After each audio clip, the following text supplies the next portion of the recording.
Tita Dan!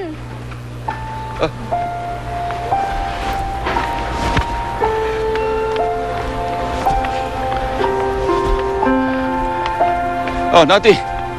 Napasyal ka. Siya nga pala, si Vivian, siya asawa ni Lawrence. Si Nati, siya yung pamangking ko sa pinsan.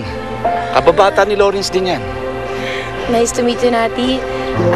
Tita Dan, pasok lang ako kasi baka gising na si Nico. Oh, sige, sige. Sige, nice to meet you, Sige, Vivian. Ano ba pag-uusapan natin, ha? Si Lawrence ho, Tito Dan. Oh. Okay lang ho ba siya? Bakit mo na itanong? Kasi nakita ko ho siya kanina sa Session Road. Nagtataka lang ho ako sa kanya. Kasi ho yung tingin niya sa akin, parang sinisino niya ako. Parang hindi niya ako kilala. Tapos pinagkamalan pa niya ang anak ko si Lakay.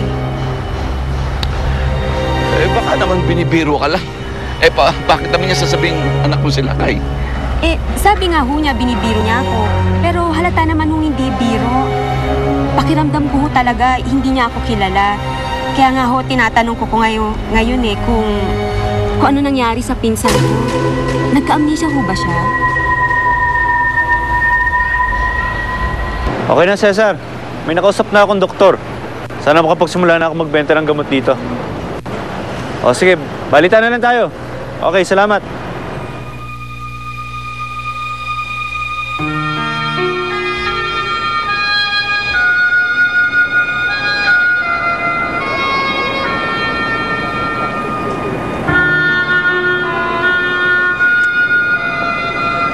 Alam mo, ang tagal-tagal mo. Kanina pa ako naiinip dito. Pasensya na. Ang liit kasi ng hotel na yun eh. Tsaka, in fairness, ang daming tao. Kaya hindi nga ako makasimit eh. Oh, may naka-check-in ba raw Vivian at Lawrence doon? No, walang guest na Vivian at Lawrence doon. So sorry ka na lang kasi kahit mukhang maliit tong bagyo na to, mahirapan kang hanapin yung dalawang yun.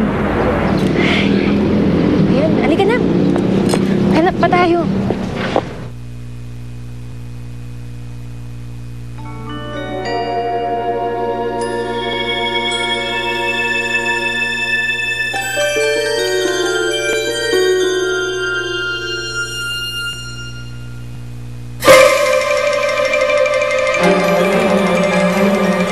Amnesia? Ano ko? Hindi ko nagka-amnesia asawa ko. Ba't niyo naisip yan? Kasi, kahit na yung sinati na pinsan na niya at kababata pa niya, hindi niya nakilala. Kaya inisip tuloy ng tao na may nagka-amnesia siya. Hindi ko siya nagka-amnesia. Pero diba, gaya nga ako nasabi ko sa inyo, alam ko naman kung ba't niyo yan naisip eh.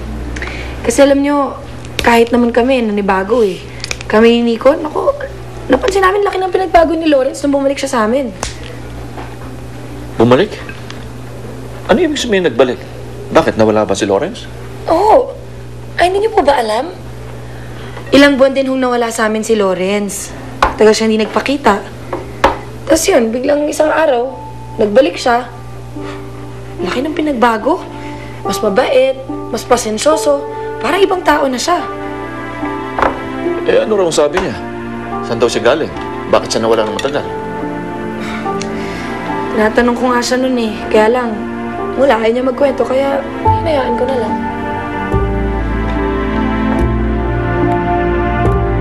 Bakit mo naman kasi pinagpipilitan ng sarili mo dyan?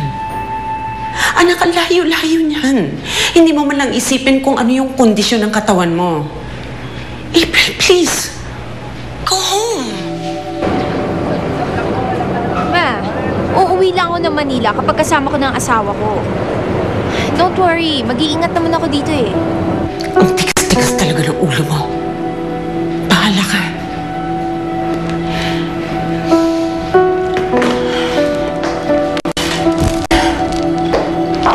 Ma'am, excuse me po. Ma'am, may naghahanap po sa inyo. Siguro yan yung messenger na pinadala ng hospital. Sige, papasukin mo. Okay po, ma'am. Sir, pasok na po kayo. Pakidala na lang to sa bahay ni Dr. Grospe. Sabihin mo galing kay Dr. Charity. Sino ka?